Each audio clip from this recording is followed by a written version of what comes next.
Hi అండి, అందరూ ఎలా ఉన్నారు? మేమైతే చాలా బాగున్నామండి. మీరందరూ కూడా బాగుండాలని మనస్ఫూర్తిగా కోరుకుంటున్నాను. అలాగే మీకు మనం అందరం హెల్తీగా ఉండాలని ఒక మంచి హెల్తీ రెసిపీతో అయితే మీ ముందుకు వస్తున్నానండి. మామూలుగా సాంబార్ ఏంటి, మనం ఇన్స్టెంట్ గా మార్కెట్ లో దొరికే సాంబార్ పౌడర్ తెచ్చి ఇన్స్టెంట్ గా అప్పుడప్పుడు చేసుకొని సాంబార్ తింటా ఉంటాం. కానీ అది ఒక్కోసారి టేస్ట్ బాగుంటది, ఒక్కోసారి మనకు నచ్చినట్లుగా ఉండదు. కానీ చెన్నై కానీ ఫంక్షన్స్ కానీ వెళ్ళినప్పుడు అక్కడ సాంబార్ ఏంటంటే చిక్కగా ఉంటది. మనం ఇంట్లో పెడితేనేమో చిక్కగా రాదు. పప్పు ఎక్కువ వేసుకున్నా వస్తుంది అనుకొని ఒక్కోసారి పప్పు ఎక్కువ వేసుకుంటాం. అలాంటప్పుడు పప్పుగానే ఉంటది కానీ సాంబార్ అయితే చిక్కబడదు. అట్లా వెళ్ళినప్పుడు మా అత్తయ్యని అడిగితే ఇట్లా చెప్పారనమాట. సాంబారు పౌడర్ కాదమ్మా, ఇలా మనం ఇంట్లో ప్రిపేర్ చేసుకొని సాంబార్ పౌడర్ వేసుకుంటే సాంబార్ టేస్టీగా ఉంటుంది.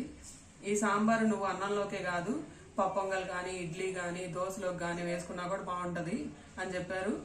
మనం చెన్నైకి వెళ్తే మనం ఇంట్లో చట్నీ చేసుకుంటా ఉంటాం, ఇడ్లీలో కానీ దోశలోకి కానీ అక్కడ ఏంటి ప్రతి దాంట్లో కూడా సాంబార్ వాడతారు. వాళ్ళు ప్రతి రోజు వాళ్ళ ఇంట్లో సాంబార్ ఉండాల్సిందే. ఎందుకు అంటే వాళ్ళ రెసిపీ టేస్ట్ అనేది అలా ఉంటది. ఎందుకు వాళ్ళ ఇంట్లోనే ప్రిపేర్ చేసుకున్న సాంబార్ పౌడర్నే వాడతారు కాబట్టి వాళ్ళ రెసిపీ అనేది చాలా చిక్కగాను చాలా టేస్టీగా ఉంటది. కాబట్టి మనం చట్నీ రోజు ఎలా వాడతామో వాళ్ళు కూడా రోజు సాంబార్ వాడతారనమాట. ఆ టేస్టీ రెసిపీ అయితే మీకు ఇవాళ నేను ఇంట్రడ్యూస్ చేస్తానండి. నా వీడియో నచ్చితే please like, share and subscribe చేయండి. అలాగే ఈ ఛానల్ని ఫస్ట్ టైం చూస్తున్నట్లయితే ఈ వీడియోపై అభిప్రాయాన్ని కామెంట్ రూపంలో తెలియజేయండి. కావాల్సిన పదార్థాలు ఎండుమిరపకాయలు ఏంటంటే మనకి కారానికి తగ్గట్టు ఎండుమిరపకాయలు వేసుకోవాలి. ఈ ఎండుమిరపకాయలు అయితే కొంచెం కారంగా ఉన్నాయి కాబట్టి నేను కొంచెం తక్కువ తీసుకున్నాను. అలాగే కొంచెం బియ్యం, నువ్వులు, పచ్చనపప్పు, మెంతులు, ధనియాలు, జీలకర్ర ఇవన్నీ బాండీలో వేసుకొని కొంచెం నూనె వేసుకొని ఇవన్నీ దోరగా వేపుకోవాలండి. మనం దించుకునే ముందు కొంచెం కరివేపాకు కూడా వేసుకొని ఇవన్నీ వేపుకోవాలి. ఇవేవి మాడకూడదు కాబట్టి సిమ్ ఫ్లేమ్ లో పెట్టుకొని బాగా దోరగా వేయించుకోవాలి. ఈ వెజిటబుల్స్ అయితే తీసుకుంటున్నానండి. మునక్కాయలు ఇప్పుడు వచ్చే సీజన్. అలాగే మనకి మునక్కాయలు కూడా చాలా హెల్త్ కి బెనిఫిట్స్ ఉన్నాయి. నేను మొన్న వీడియో క్లిప్ లో చూపించాను కదా, దీని మునక్కాయలు కూడా చాలా హెల్తీ బెనిఫిట్స్ ఉన్నాయండి. సో మనకి ఎప్పుడైతే సీజన్ లో వస్తాయో ఆ సీజన్ లో మనకి దొరికే వెజిటబుల్స్ ని మనం సమృద్ధిగా తినాలి. అప్పుడే మనకి హెల్త్ అనేది బాగుంటుంది. కొన్ని పచ్చిమిరపకాయలు, అలాగే రాడిష్, టమాటాలు, ఉల్లిపాయ, కొంచెం కొత్తిమీర. కందిపప్పు అయితే ముందుగానే కడిగి పెట్టుకున్నానండి. శుభ్రంగా కడిగి దాంట్లోకి ఎసురు పోసి పెట్టుకున్నాను, కుక్కర్లోనే పెట్టుకున్నాను. అలాగే కొంచెం చింతపండు కూడా కడిగి శుభ్రంగా నానబెట్టుకున్నానండి. ఆయిల్ ఏంటంటే మేము ఇంట్లో ఎప్పటి నుంచో ఆర్గానిక్ ఆయిలే వాడుతున్నామండి. దాదాపు గత 8 సంవత్సరాల నుంచి. కుదిరితే ఆన్లైన్ లో 24 మంత్ర ఆర్గానిక్ ఆయిల్ ఆర్డర్ చేస్తాం, లేకపోతే మాకు దగ్గరలో ఉన్న గానుగ నుంచి తీసిన ఆయిల్ వాడతాం. ఏంటంటే ఇప్పుడున్న ఆయిల్స్ లో అన్ని కెమికల్స్ ఎక్కువ వాడటం వల్ల పిల్లలకు కానీ పెద్దవాళ్ళకి కానీ ఆరోగ్య సమస్యలు వస్తున్నాయి. కాబట్టి మేము ఇలా ఆర్గానిక్ ఆయిలే వాడుతున్నామండి. చూడండి, స్టవ్ ఆన్ చేసి దాంట్లో ప్యాన్ అయితే పెట్టాను. కొంచెం నూనె అయితే యాడ్ చేశానండి. ఆ తర్వాత మనం ఏవైతే దినుసులు తీసుకున్నామో అవి ఒక్కోటి వేగిన తర్వాత ఇంకోటి యాడ్ చేసుకుంటా ఉండాలి. పచ్చనిపప్పు అయితే వేగినాయండి. ఆ తర్వాత నేను మెంతులు యాడ్ చేసుకుంటున్నాను. ధనియాలు అయితే యాడ్ చేస్తున్నానండి. ధనియాల క్వాంటిటీ కొంచెం ఎక్కువ ఉండాలండి, మెంతులు కొంచెం తక్కువ ఉండాలి. ఆ తర్వాత జీలకర్ర యాడ్ చేస్తున్నాను.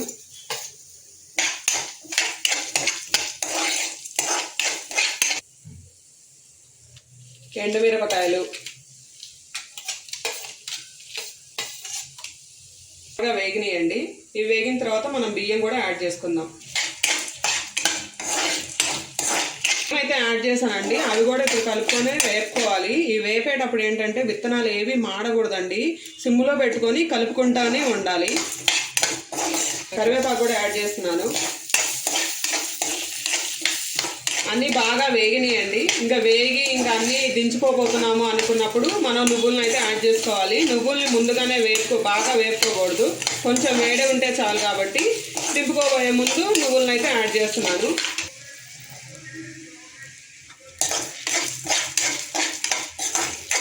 అయితే అన్ని దినుసులు అయితే వేపుకున్నామండి. ఇంకా స్టవ్ కూడా ఆపేస్తున్నాను.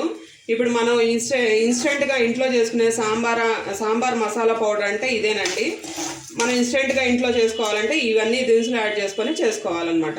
దానికి రెడీ చేస్తున్నానండి. ఈ పప్పుతో పాటు మనం టమాటాలను కూడా పెట్టుకున్నాం అనుకోండి, టమాటాలు కూడా పప్పుతో పాటే బాగా ఉడికిపోతాయి. ఏంటంటే చిన్నపిల్లలు అట్లా ఉన్నప్పుడు కొంతమంది ముక్కలు తీసి సపరేట్గా పెడతా ఉంటారు కదా, అలా కాకుండా మనం టమాటాలను కూడా పప్పులో వేసి మగ్గించుకున్నాం అనుకోండి, టమాటా కూడా జ్యూసీగా తయారవుతుంది, పప్పు కూడా బాగా ఒదుగుతుంది.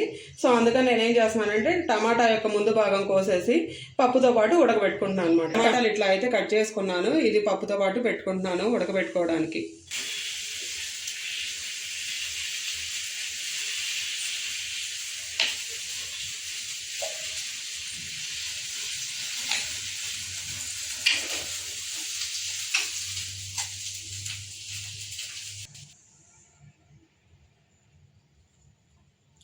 స్టవ్ ఆన్ చేశానండి, పెద్ద గిన్నె అయితే పెట్టుకున్నాను.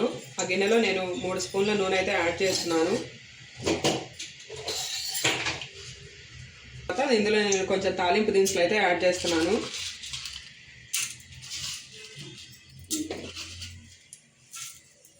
తాలింపు దినుసులు అయితే బాగా వేగాయండి. ఆ తర్వాత కొంచెం నేను ఇంగువ యాడ్ చేస్తున్నాను. ఆ తర్వాత మనం ముందుగా తరిగి పెట్టుకున్నాం కదండి కూరగాయ ముక్కలు, అవన్నీ యాడ్ చేస్తున్నాను అనమాట, ఒకటి తర్వాత ఒకటి.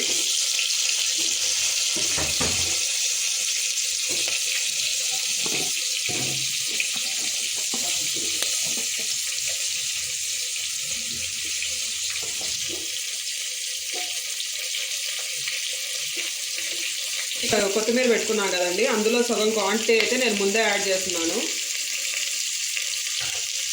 ఆ తర్వాత కొంచెం పసుపు కూడా యాడ్ చేస్తున్నానండి.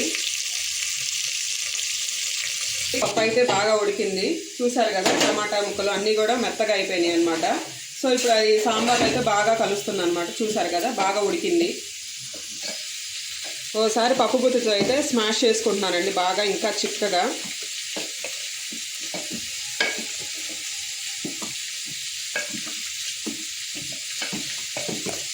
ఈ లోపల మనకి కూరగాయల ముక్కలు కూడా బాగా వేగుతున్నాయండి. అవన్నీ సన్నని ఫ్లేమ్ మీద బాగా ఉడికించుకోవాలి. ఇప్పుడు చింతపండు రసం అనేది నేను యాడ్ చేయట్లేదండి, అది యాడ్ చేస్తే అనేది ముక్క అనేది ఉడకదు కాబట్టి మనం వేసిన నూనెతోనే కూరగాయ ముక్కలను అయితే ఉడికించుకుంటున్నాను. మనం ముందుగా రెడీ చేసి పెట్టుకున్న సాంబార్ పొడి మసాలా ఉంది కదా, అవైతే దినుసులు బాగా ఆరిపోయినాయండి. నేను ఈ లోపల ఒకసారి మిక్సీ పట్టుకొని పౌడర్ని అయితే రెడీ చేసుకుంటాను. చూడండి, పప్పునైతే బాగా స్మాష్ చేసుకున్నాను కదా, అలాగే సాంబార్ పొడి కూడా నేను మెత్తగా అయితే గ్రైండ్ చేసుకున్నాను కదా, ఈ పొడిని నేను డైరెక్ట్గా సాంబార్లో అయితే యాడ్ చేయట్లేదండి, ఈ పప్పులోనే కలుపుకుంటున్నాను.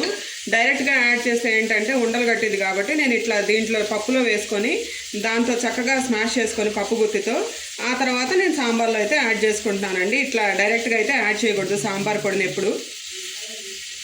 ఇట్లా స్మాష్ చేసుకుంటున్నాను అనమాట. ఇప్పుడు సాంబార్ పొడి అనేది మన పప్పులో బాగా కలిసిపోద్ది.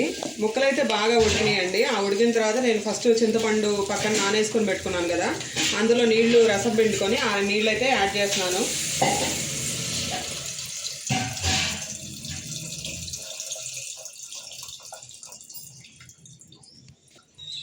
నీళ్ళు అయితే మరుగుతున్నాయండి. నేను ఇందులో ఉప్పు యాడ్ చేస్తున్నాను.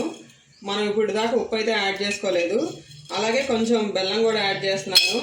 సాంబార్ అంటేనే షడ్రుచుల మిశ్రమం కదండి, చూసారు కదా.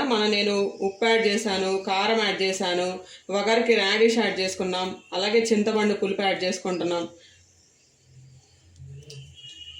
అన్నీ యాడ్ చేశానండి. చూసారు కదా, బాగా ఉడికాయండి. ఇందులో మనం పప్పు మిశ్రమం ఉంది కదా, ఇందులో టమాటాలు వేసాను, అలాగే సాంబార్ పొడి కూడా కలిపి పెట్టుకున్నాను కదా, ఆ మిశ్రమం మొత్తాన్ని మనం ఇందులో అయితే కలుపుతున్నానండి.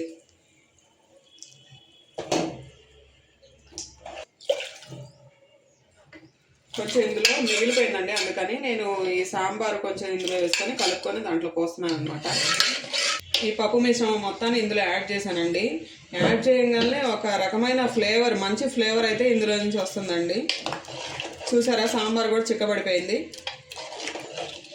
పప్పు అవన్నీ సాంబార్ పొడి అన్నీ యాడ్ చేశాను కదండి, సాంబారు అయితే బాగా చిక్కబడింది. ఇది కూడా తయారవడానికి రెడీ అయిపోయిందండి. ఇందులో నేను ఒకసారి టేస్ట్ చూసుకొని కొంచెం ఉప్పు తగ్గితే ఉప్పు అయితే యాడ్ చేసుకున్నాను అనమాట. ఇంక ఇది రెడీ టు సర్వ్ అండి. ఇది అన్నంలోకి కానీ వడలోకి కానీ అలాగే పప్పు పొంగలి దేంట్లోకైనా చాలా టేస్టీగా ఉంటుందండి.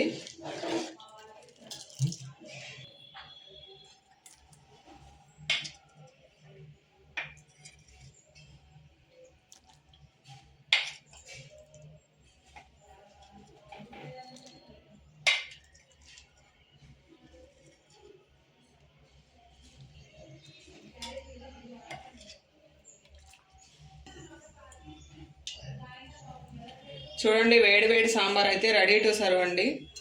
ఒకసారి మీరు కూడా టేస్ట్ చేసి ఇంట్లో తయారు చేసుకొని ఎలా ఉందో చెప్పండి. మా రెసిపీ అయితే కామెంట్స్ రూపంలో తెలియజేయండి ఫ్రెండ్స్, ప్లీజ్.